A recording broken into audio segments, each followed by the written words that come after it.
I wanted to talk to those of you who need to set up a change control operation for a company developing a physical product of some sort. Now, you already know that this product is controlled by its documentation. That is, all the information needed to define and to manufacture the item. This documentation is in turn controlled by your change control procedure, usually in the form of an ECO, engineering change order.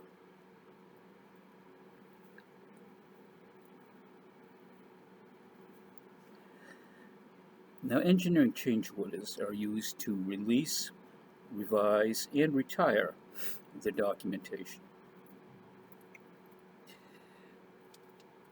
Once engineering has completed their designs, they're going to release it. And then shortly after, they're going to say, whoops, and realize they have to fix something. And they will mark up the documentation for you as to how it needs to change to implement this change. And they'll submit it, and they'll ask you to write the ECO, probably, at least in the early stages. For them, it's just red tape, and they don't want to be bothered with that. They're going to ask you to do it. So you need to review all this information, understand the change, and you might have to revise other documents to go along with it. They might only give you a marked up schematic, for example, and you've got to go figure out the changes to the bill of materials, that sort of thing. Now, as you go through this information and interpret what they've said, if anything is changing to the extent that it is not interchangeable, if any part is changing to the extent that it is not interchangeable with previous versions, then you need to change its part number. Typically, you change its dash number.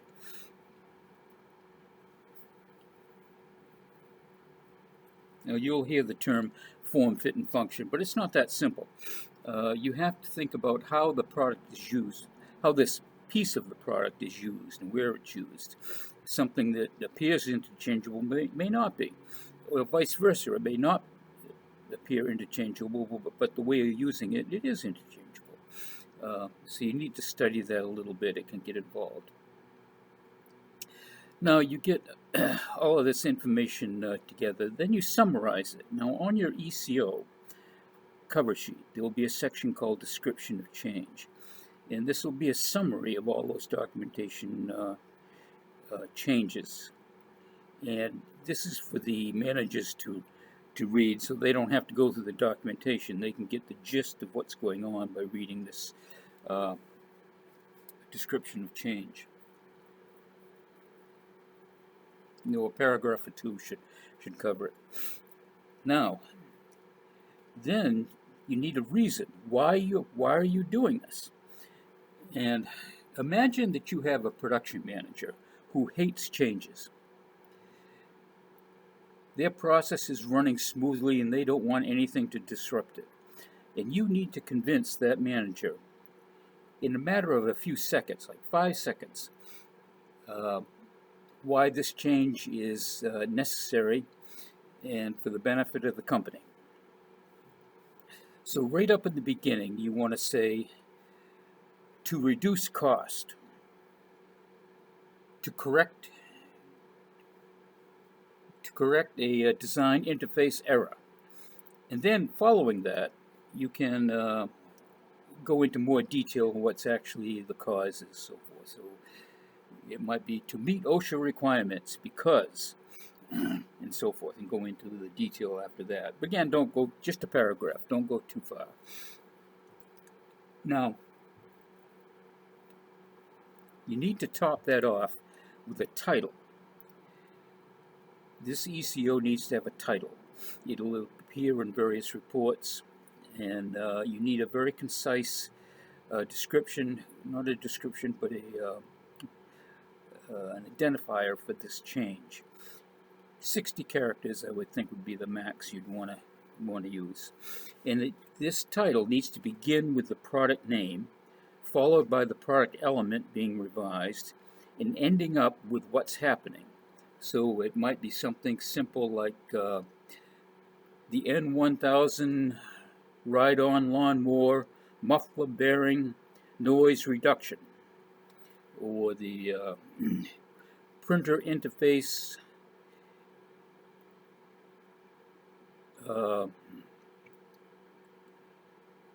bitmap correction.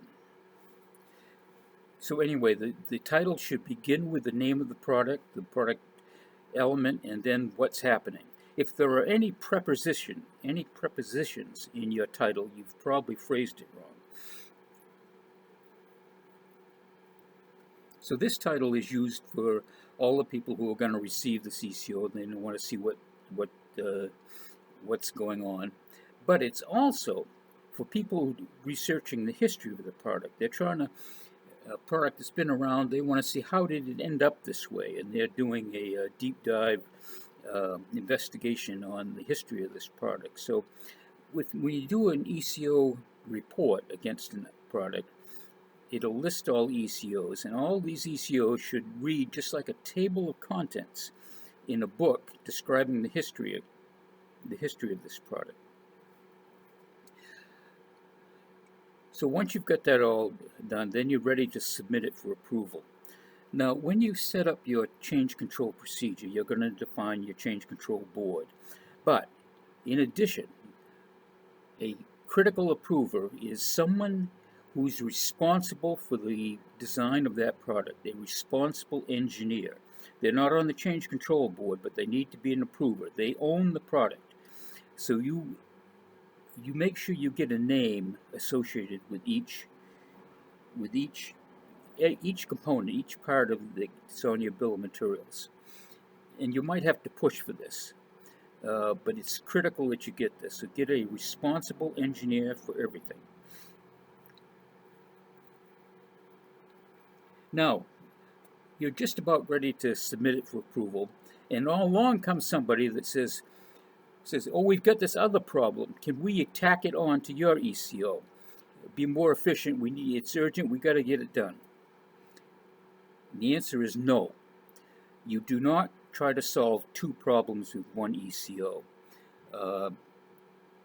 It gets very complex with the effectivity, with approvals.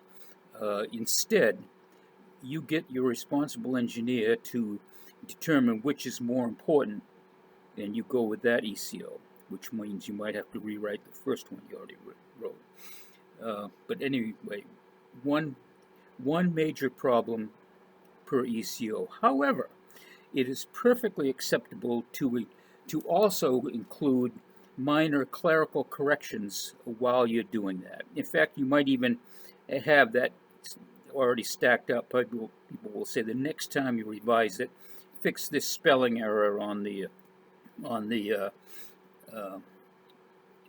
test procedures, or reorganize this, make it a little more legible, a little more clear, and so forth. And so just documentation changes.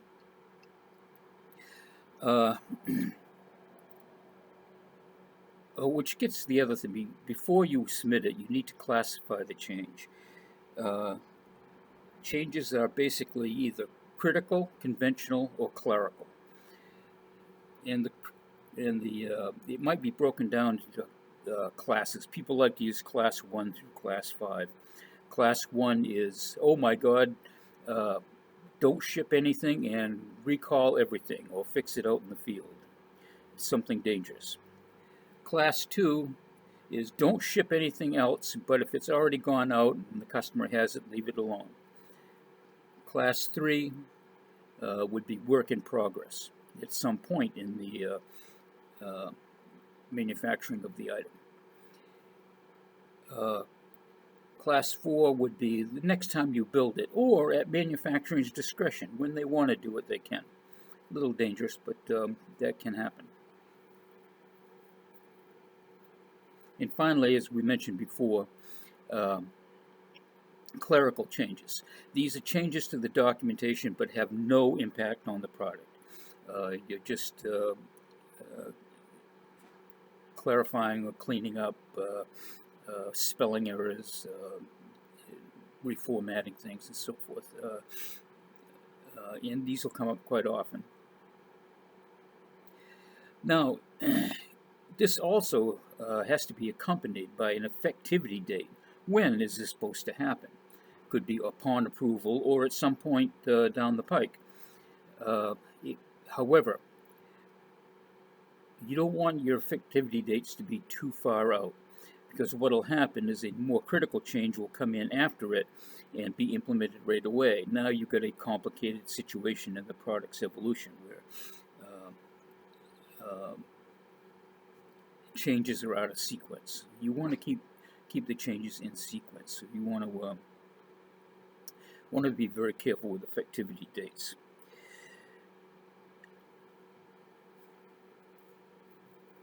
So you finally get it out for approval, and what you're apt to run into is somebody's going to be very excited and going to ask you to expedite approvals. Don't get sucked into that. You need to be indifferent as to whether this gets approved or not. If you are now motivated to get a change approved, you're going to compromise your integrity on maintaining the process. You don't want to get in that position. It's okay to nag people to get them to make a decision, either approve it or reject it. That's okay, but don't get into the bind where you're trying to ask people to approve it. It can cause you trouble. So that's pretty much it. Again, there's a lot more detail once you get into it. But overall, you want to be clear, you want to be concise, and you want to be quick. Just imagine one of those videos of a busy intersection where there is no traffic light, and there's a policeman in the intersection directing traffic. Well, that's you. Traffic is coming, and you've got to keep it flowing because more changes are coming. They're coming right behind this, and you've got to keep this all flowing smoothly. So that's enough to get started. Again, be clear, be concise, be quick, and be somewhat consistent. Again, you're always going to be improving, but don't do it all at once. You can make gradual improvements so that people don't even notice, but just keep it moving, and you should be okay. So thanks for listening all the way to the end, and good luck.